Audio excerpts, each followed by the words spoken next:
Julian Week says, dog, this is crazy. So here's a chart from WrestleNomics. Now, I know the way I got the screen set up. Actually, let me see. No, guys can see it perfectly. So AEW average difference in estimated tickets distributed compared to previous visit to the market with the same event type. So I'm no mathematician here. But what this chart reads to me is basically everywhere they've gone, except for in Q2 of 2023, they were up 5% ticket sales one time, or distributed as well. So that up 5% could have been they're about the same, but then Tony Khan, that could have been the one where Swerve was hanging out with the baseball guy dancing in front of a car wash or whatever, handing out tickets, right? That could have been any of these shows where there's like 2-for-1 burgers, at Arby's. If you fucking buy a ticket, if you buy a burger, you get 2-for-1 tickets or whatever, So it could have been any of that where they also bumped up the 5, not to diminish it, but I'm just saying, like, if we're looking at every other quarter, it's like it was probably even a little closer if you factor. I don't know if 2023 is when they started doing those giveaways and has been, but Q1 of 2025, they're down 28% of tickets distributed in markets with the same event types. Okay, so again, ask Thirsty Thurston or MJ from NJ, someone smarter to break that graph down for you if you want it done more on a technical level. As far as I go, I'll just say, knew it. Like, you don't got to tell me, bro. I see the buildings. I know they went to Cincinnati with Jon Moxley not long ago. They sold like not even 1,200 tickets. He's their heel world champion in his hometown. And they've gone there and done shows in Ohio a bunch. And they do that one, and they don't even draw 1,200 people. Like, Rob Van Dam says the worst part about AEW is the internet wrestling community fans that are so ignorant. However, he's talking about AEW fans. No DQ try to spice it up, so they're like, "Well, not us, of course." But and shout out No DQ. I mean, we've all been fans of them since back in the day. RVD had this to say about AEW fans and the IWC, but mostly AEW fans. Okay. I didn't bash AEW. I wouldn't bash AEW.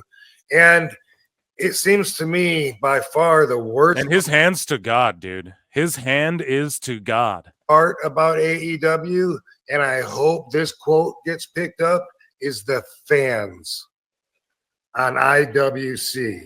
The fans are so ignorant. Here's what I said. I'm going to say it again. So if it hurt to hear it the first time, I love whenever, you always just see Katie Forbes in the background doing whenever Van Dam. You're going to hear it again. I'm going to tell you what I did say, okay?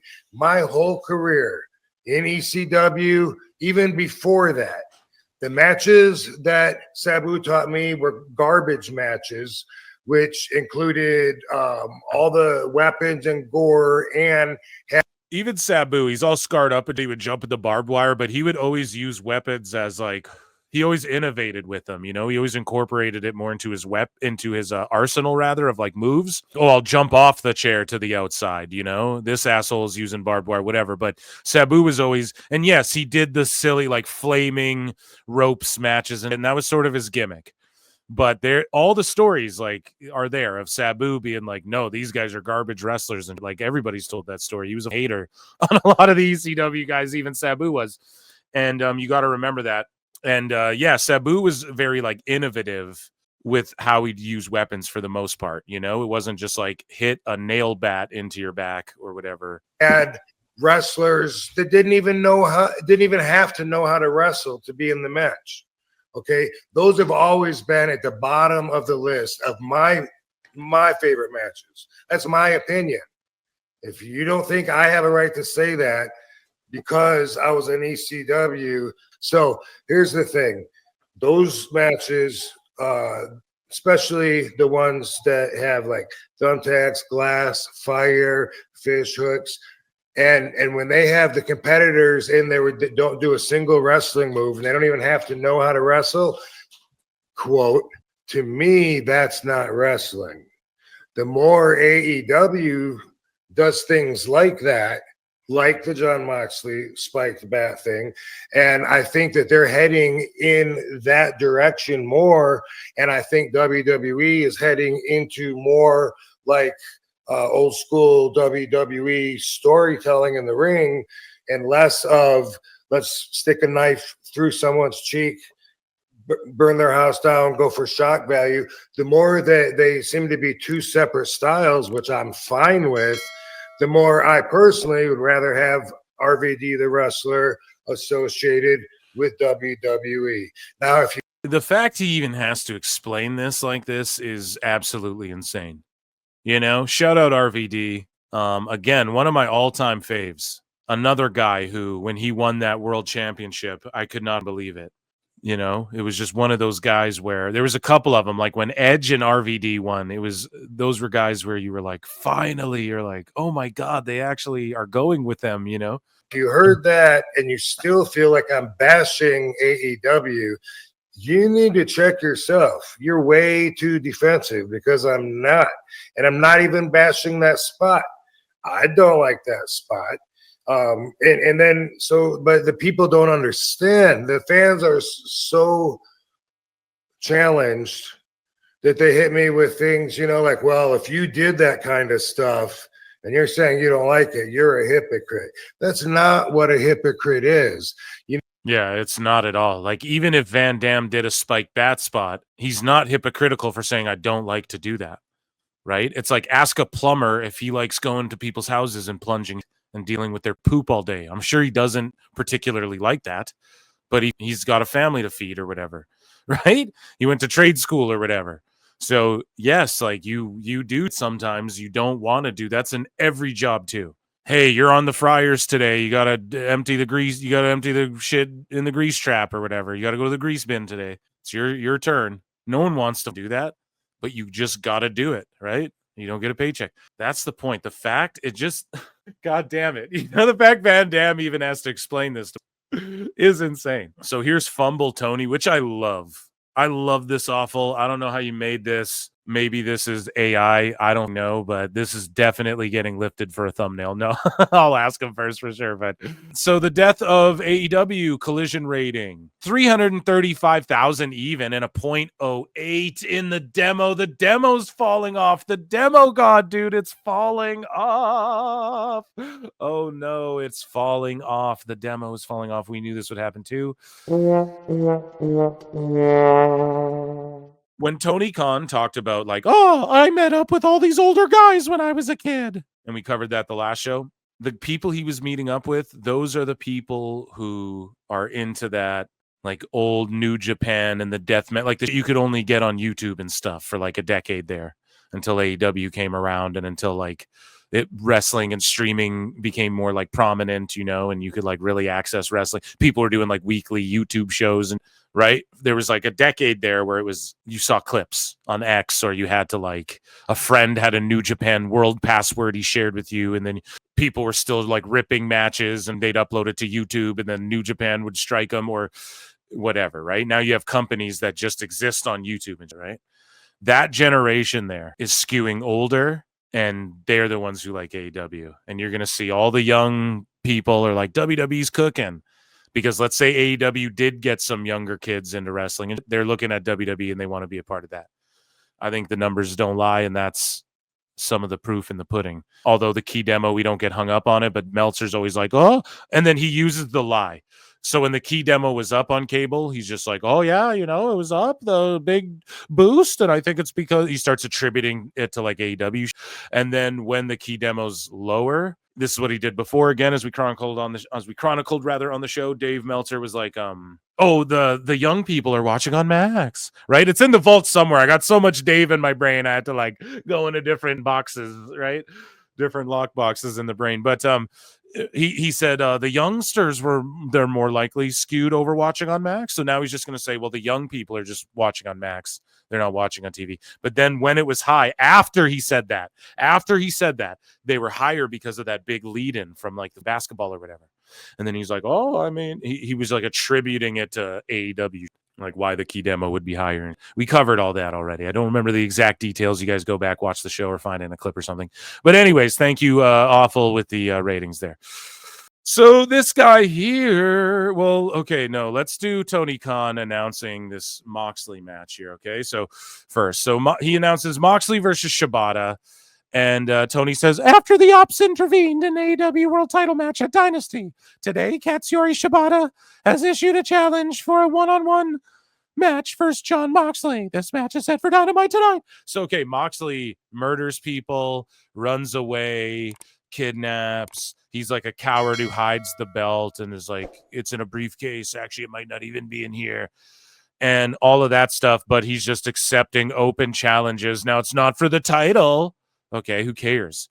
He's just like accepting a fight. That's even worse then, because at least a title match, the excuse can be like, well, he has to do it, or they'll just strip it and it doesn't matter, and they'll just like present someone else with a new belt, which is kind of what they should just do with this story, to be honest. Then you just have the new guy unify them or something. But anyways, because like what at the end, they're just going to present like Darby with his own version of the AEW world title. It's going to have like emo paint on it the way Jack Perry did that one belt. But anyways, yeah. So Shibata, like, why would he take a fight against Shibata for non-title, especially when he's like this? Yeah, I just want to bleed and have matches again. Is that the gimmick now? Or I thought you were like running away and we're off in the desert and kidnapping people and stealing stuff and running off in the crowd. And I don't know, man. It's just really bad. It's really bad. So Tony gets cooked in his own comments. Bizarro Babyface says, random roster members can just issue challenges to the world champ. Why? And why wouldn't anyone be doing this? I mean, yeah, anyone can get challenged in wrestling, but I get it, though. For Mox's character, Bizarro is where we should go with that, right? Because I think Cody Rhodes challenged Carmelo Hayes. Now, that was the champ challenging someone, but yeah, I mean, anyone can get challenged and accepted in pro wrestling. But here's the thing. For Mox's character, it makes no sense, which is the key thing. But if you want to go there too, hell yeah. I'm right there with you. I'm with you on this one. Who cares about this match? And then this guy tags a bunch of people. Another Dynamite filled with random matches, which are bathroom breaks. Yeah, because this is new to 2025, bro. Like, come on, man. This has been this way since like the pandemic era, guys. They started doing this. Okay, like, come on, tagging JD and them. Another Dynamite filled with random matches. Okay, matches with no meaning. Rampage on Dynamite. Yet you guys are the bad guys according to the AEW Tribalists. Ugh, God. Yeah, they're the bad guys now because they went, hey, look at us. We're going to be bad guys now. That's how it is, man. It's not like they really risked anything, right? Now it's abhorrently obvious, and everybody already had these arguments and fought these battles and slayed these dragons. So again, not trying to be a hater, but everyone wakes up when they do. But Jesus Christ, just the perception of people. Anyways, Mike Mayer says, what the is this? People can just issue challenges to face the world champion 3 days after a pay-per-view. I like Shibata, but he's done nothing to warrant this at all. Chaos King of Dominion. All right, what are we actually doing here? Matches just for the sake of matches? We will not be watching. Tony Khan does not know how to book anymore. What the hell is this? And then this guy has me blocked, but like he's just saying Jack Perry beat Shibata at Wrestle Dream. No. This guy, why are you booking random matches? What has Shibata got to do with Mox? Okay, well, they sort of explained that last night because the Ops ran in. So now instead of FTR and Edge running in and having beef with the Moxley clan, now it's just the Ops run in and have beef with the Moxley clan because storytelling, dun, dun, dun, dun, right? Because that's the level of elementary. That's how we tell stories here in AEW. Nav Streak says, I feel like top heel world champion shouldn't just be fighting someone because they throw out a challenge. A world champ got to have some sort of aura. Feels like it's earned to fight the top guy. AEW blog, of course, goes, holy, I'm blocked too, yeah. Holy LFG, fire, fire, fire. And then posts like, professional wrestling, whether you agree or not, these two put on a classic. So this was 1 year ago, I believe. Or no, this was yesterday, actually. But yeah, he's like, holy, let's go. Of course, AEW blog is super excited. Fair play, effing, I'll be tuned in. Bring back the win-loss records and the power rankings. You can't. Tony can't manage that. That requires actually like planning and thinking out your booking, like more so than just the storytelling. You have to literally sit there and think out like, okay, but if this guy wrestles every week, then he's like 104-0 by our final pay-per-view of the year. We have to figure this out. Tony, God bless you for giving us this incredible bout on Max. Retrograve prod. Like this can't be a real, like, I feel like some of these people just can work their way into jobs. I think that honestly happened. And the age of the internet has allowed people to do that. That's why grifting does exist, right? It's just a term that gets thrown around at everybody now. Yeah, AEW might have the most beautiful heavyweight belt going. Unfortunately, we never get to admire it because it's stuff in a briefcase. I know, exactly. People are like, oh, Harley Cameron's super hot and cuts great promos. And Tony Khan's like, I know, let's put her in a mask and make her not talk anymore. And then everyone can agree AEW's world title looks gorgeous. And he's like, let's put it in a bag. Let's lose it at a steakhouse again. Man, so just a flippity flop. This card is a flippity flop. You guys have to tell me how it is. I'm not really paying fully attention tonight here. Full attention, rather. Kevin Knight was asked if he felt a certain type of way about being asked to do a WWE tryout. Like, what the f does that even mean? Kevin Knight was asked if he felt a certain type of way about being asked to do a WWE tryout. What does that mean? So Wrestle Pierce go on to say, I understand how this business works, or pardon me, this is Kevin Knight said this. I understand how this business works, and WWE is a machine, and sometimes it may be a bubble, so they may not know exactly what's out there. So I didn't take it as disrespect. What the? So they're asking him, like, did you feel bad about them asking you to do a tryout instead of just bringing you right to NXT? That's how it works, man. Who the f is Kevin Knight, bro? This is the problem, dude. You know, you don't get to just like be friends with Ospreay. He's 28 years old, man. So this guy's damn near 30. Probably has been putting time in on the indies and stuff, right? So he's a former two-time IWGP Junior Heavyweight Tag Team Champion, okay?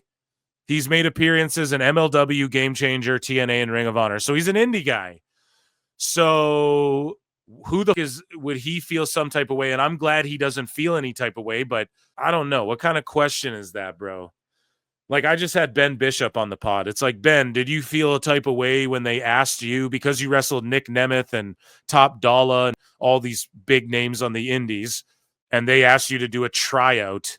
Does that offend you? Like, what the Jesus Christ, man. Like, why? I don't know, man. They just like people trying to drum up. But this is a great answer from Kevin Knight. Shut him up. I really like this kid. You know, I think they shouldn't have given him that Ospreay match. That didn't do anything for anybody. Literally just diminished Ospreay. Didn't do for anybody. But anyways, he says, so I didn't take it as disrespect. Good. If anything, I took it as a challenge just to show what I'm about. Boom. Okay, this kid gets it. He's gonna go far. And hey, he's 28. Get that, Tony Khan. Let's say he signed for 3 to 5 years. Then you go to WWE, man. Do that tryout, make it work. You know, get that bag, dude. Get like over $1 million over the next like 3 to 5 years, and then just, hey, dude, I'm out of here. You know, I think I'm retiring. Well, they definitely do now. When I walk through those doors, I make a statement anywhere I go. That was a great experience as well. I'm glad I got to do that, and I got to meet a lot of people in that company. It was a great learning experience. I didn't take any slight to it. Hey, man, shout this guy out. I am a fan of him thus far, but he did not need to do that match with Ospreay. Like, how did that help him? Oh, he got in front of eyeballs with Ospreay. Yeah, but he just got beat. You know, there's a method to the madness of like getting someone over. You know, UFC as well learns this the hard way. Like, they bring these prospects in and they just get them beat right away. And it's like, that does a lot. Not everyone's got to go on a Goldberg run. There's ways to do this to where that kid could have made a way bigger impact.